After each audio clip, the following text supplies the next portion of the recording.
experiences and share the world of luxury. And it's all about the lifestyle. And we're not just selling houses, we're selling the lifestyle that comes with that house or that location. So it's just such a great tool, and hopefully you're all using it or starting to use it or using it more, because there's no other tool that I know of in the world that's as good or as powerful as social media. I'll let you go next since mine's cool. Okay. Ladies first. So my name is Rowan Beebe. I'm at Golden Gate Sotheby's, as was mentioned before.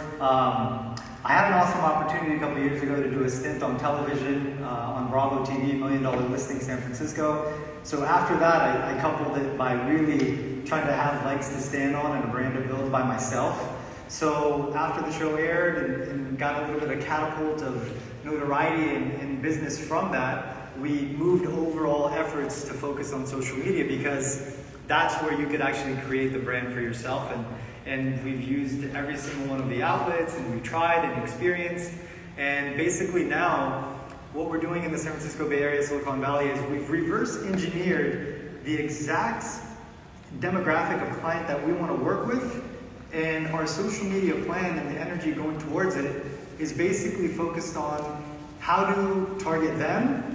But if not them, because the primary person that's going to possibly be doing the transaction, because they're not seeing it themselves, because they're rather busy and are not on social media, the people that are directly involved in their lives and their lifestyles, those are the people that we're targeting to see the ads or whatever it is, so that they can relay the message back to the person who's going to be the decision maker.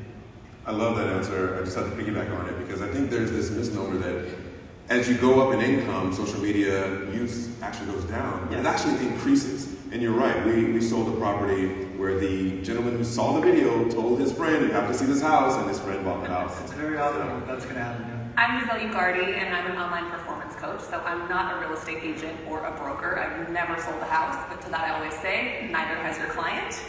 And I've been creating and studying online video content for 15 years now, which is longer than some of you have had. Instagram or Facebook, TikTok definitely didn't exist. I was part of the early transition of what an influencer was, and even as on-air media started to head in that direction, I was an on-air host and producer. And so my job is to help you and to use social media to create content so that you get comfortable being in front of the camera, you get over that imposter syndrome hump, and you learn how to reach the unique audiences and objectives that you have, because every single person up here and every single one of you, you have a different mission. You have a different person who you're trying to reach. You have a different definition of what luxury even means. And so for that, your content shouldn't be a copycat or a rip-off and duplication of everybody else. It should be trying to figure out who you are and what your lifestyle is and where you ultimately want to be 5, 10, 15 years from now. Yep. I love an interdisciplinary approach. I love that you're not in real estate. Me too. That's it. So what should agents be posting? And then this is Luxury Connect, so should it be different for a luxury audience? I think you've got to post and share things that you think will be interesting to your audience. And I think one important aspect about social media that I talk about is don't be one of those silent stalkers on social media. Where you watch everything everybody does, but you never like or comment. It's called social media for a reason. Right. It's like going to a cocktail party and you see 20 people and just look at them. You don't say hello. You don't engage in conversation. It's such an opportunity. We were just in Europe for 3 weeks, and we post photos every day and videos, and so many people like, we're here, we're going to be there, let's get together. It's like a floating cocktail party all around the world. And so use it to your advantage and really engage with people. And people have something going on there, like kids graduating, or they're going on a trip, or whatever's going on. Make sure to be engaged with them and be excited for them, because then they'll be excited for you. And you'll get some good contacts and make some good friends and get some business out of it too. I absolutely do think that there should be some differences and nuances to luxury, because here's the thing. You are wanting to attract a certain type of individual, and you're also someone who not only are you marketing yourself, you're marketing the way that you market. And so every single thing that you put on your profile, consider that to be the portfolio of you, not the portfolio of your listings, but who are you?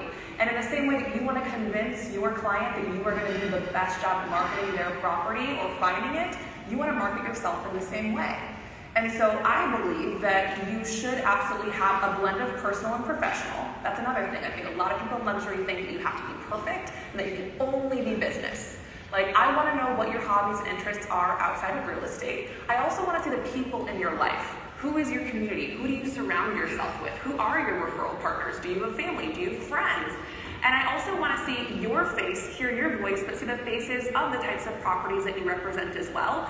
And really, you want to think about that your profile is kind of like an audition. Yes. What would it be like to meet with you in person? How are you going to show off my property? And so I even suggest that you should have house tours or even room tours or feature tours where maybe you can't talk about that listing, or maybe it's a previous listing, but for example, if it's a very fancy type of stone or a fancy type of bathroom that you get really, really excited about, I want to see how would you actually display my property. And also, when you have that online, offline match on that profile, it can cut your listing presentation time in half, because all of a sudden you've become as copy and pasteable as possible. And as a luxury agent, I want to see you have professional video up there. If you're hesitant and you think you can do it all on your phone, there's a lot that you can do on your phone, and I believe that everyone should be creating content on your phone, but you should 1000% be investing in a videographer, both for your listings, but also for the content where you're sharing your expertise, answering frequently asked questions, answering the questions that they're afraid to ask, because even though you should be social, a lot of the people who are thinking about working with you, they don't want to leave a trail. They're going to your profile and they're making sure that they don't double tap anything. They don't want to hit that follow button. They're doing the research, and so they're lurking and trying to figure out if they would even want to call you or email you or share you. So just